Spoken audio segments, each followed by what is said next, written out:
Chapter 20. Confidential. I don't think I have any words in which to tell the meeting of the mother and daughters. Such hours are beautiful to live, but very hard to describe, so I will leave it to the imagination of my readers, merely saying that the house was full of genuine happiness, and that Meg's tender hope was realized. For when Beth woke from that long, healing sleep, the first objects on which her eyes fell were the little rose and mother's face. Too weak to wonder at anything, she only smiled and nestled close in the loving arms about her, feeling that the hungry longing was satisfied at last. Then she slept again, and the girls waited upon their mother, for she would not unclasp the thin hand which clung to hers even in sleep. Hannah had dished up an astonishing breakfast for the traveler, finding it impossible to vent her excitement in any other way, and Meg and Joe fed their mother like dutiful young storks, while they listened to her whispered account of father's state. Mr. Brooks promised to stay and nurse him, the delays which the storm occasioned on the homeward journey, and the unspeakable comfort Laurie's hopeful face had given her when she arrived, worn out with fatigue, anxiety, and cold. What a strange yet pleasant day that was, so brilliant and gay without, for all the world seemed abroad to welcome the first snow, so quiet and reposeful within, for everyone slept, spent with watching, and a Sabbath stillness reigned throughout the house, while nodding Hannah mounted guard at the door. With a blissful sense of burdens lifted off, Meg and Joe closed their weary eyes and lay at rest, like storm-beaten boats safe at anchor in a quiet harbor.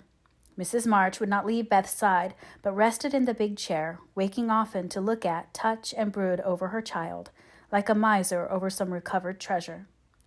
Laurie, meanwhile, posted off to comfort Amy, and told his story so well that Aunt March actually sniffed herself and never once said, "I told you so." Amy came out so strong on this occasion that I think the good thoughts in the little chapel really began to bear fruit. She dried her tears quickly, restrained her impatience to see her mother, and never even thought of the turquoise ring, when the old lady heartily agreed in Laurie's opinion that she behaved like a capital little woman.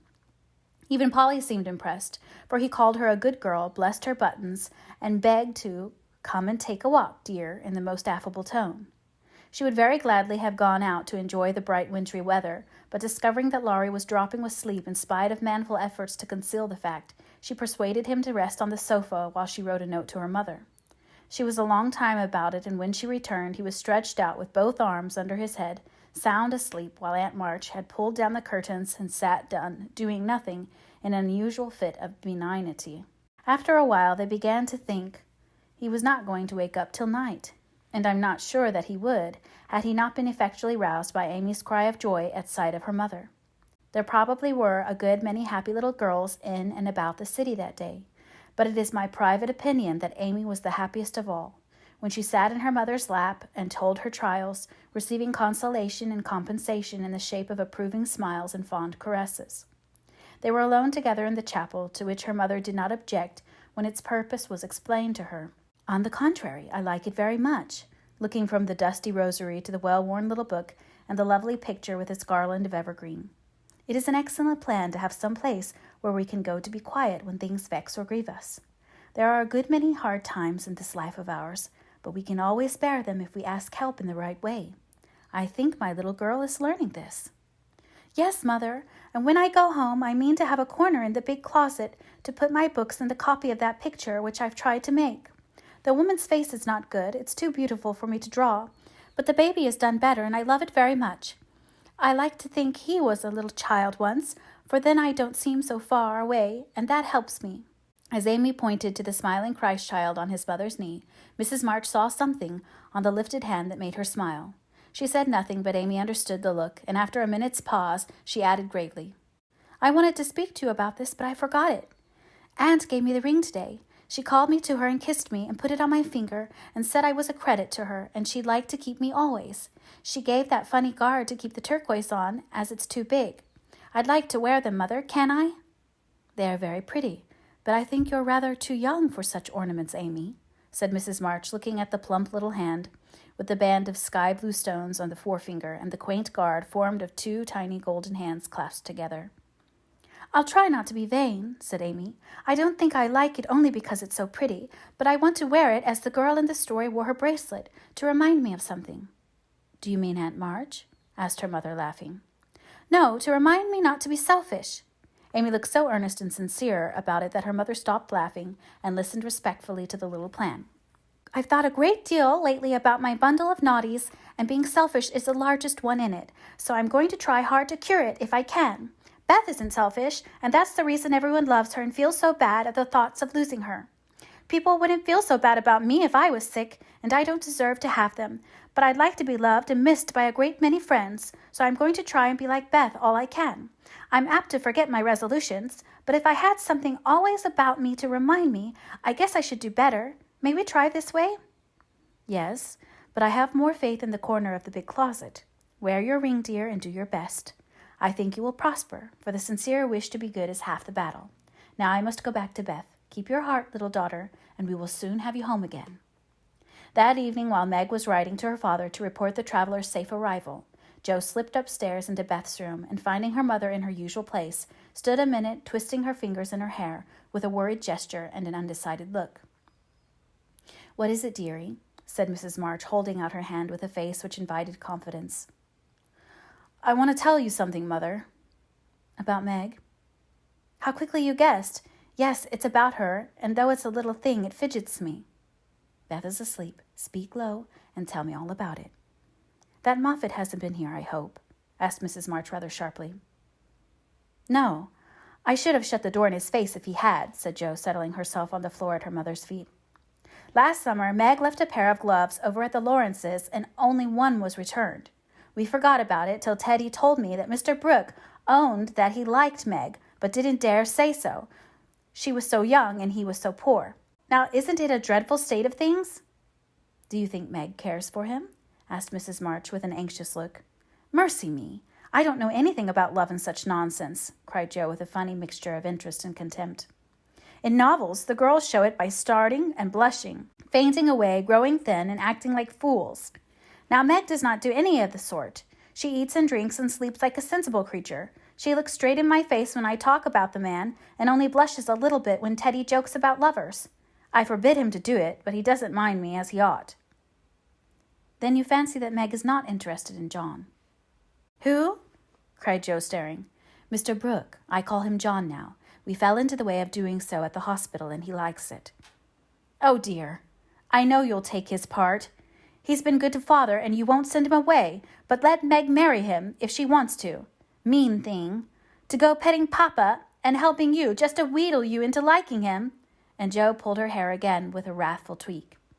"My dear, don't get angry about it, and I will tell you how it happened. John went with me at Mr. Lawrence's request, and was so devoted to your poor father that we couldn't help getting fond of him. He was perfectly open and honorable about Meg, for he told us he loved her, but would earn a comfortable home before he asked her to marry him. He only wanted our leave to love her and work for her, and the right to make her love him if he could. He is a truly excellent young man, and we could not refuse to listen to him, but I will not consent to Meg's engaging herself so young."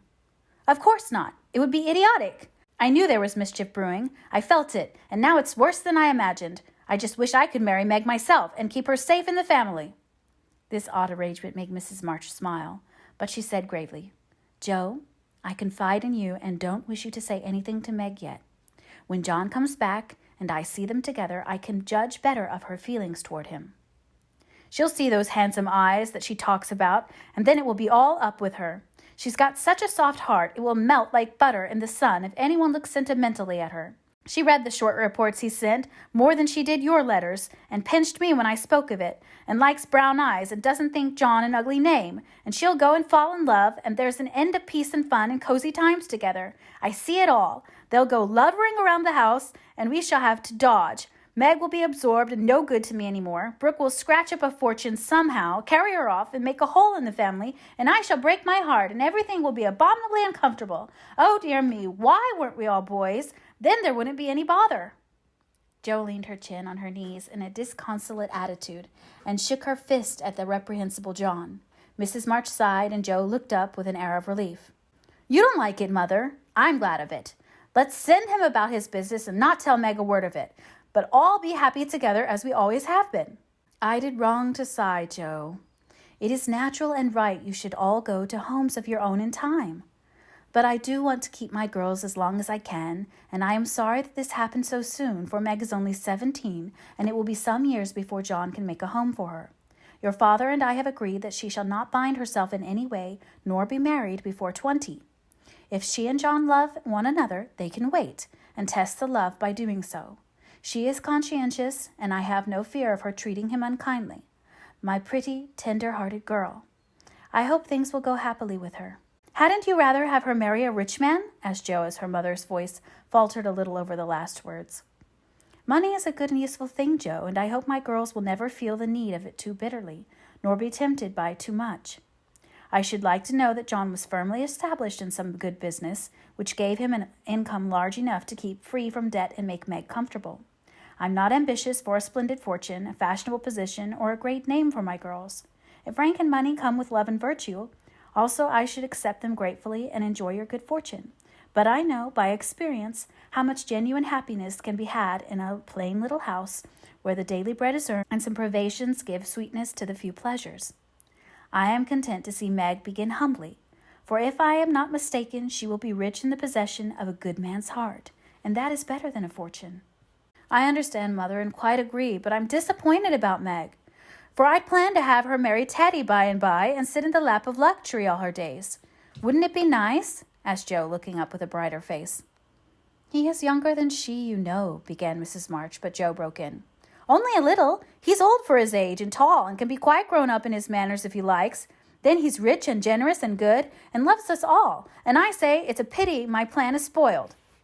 I'm afraid Laurie is hardly grown up enough for Meg, and altogether too much of a weathercock just now for anyone to depend on. Don't make plans, Jo, but let time and their own hearts mate your friends.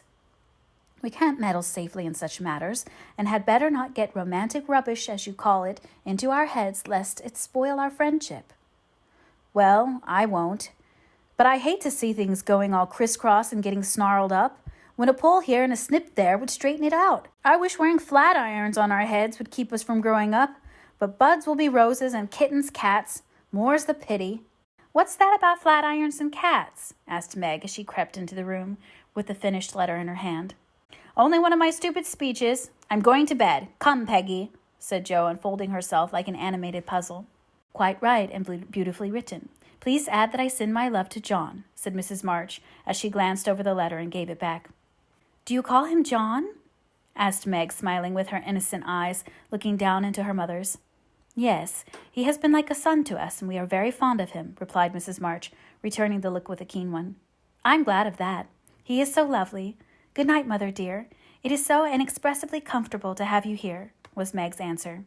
The kiss her mother gave her was a very tender one, and as she went away, Mrs. March said, with a mixture of satisfaction and regret, She does not love John yet, but will soon learn to.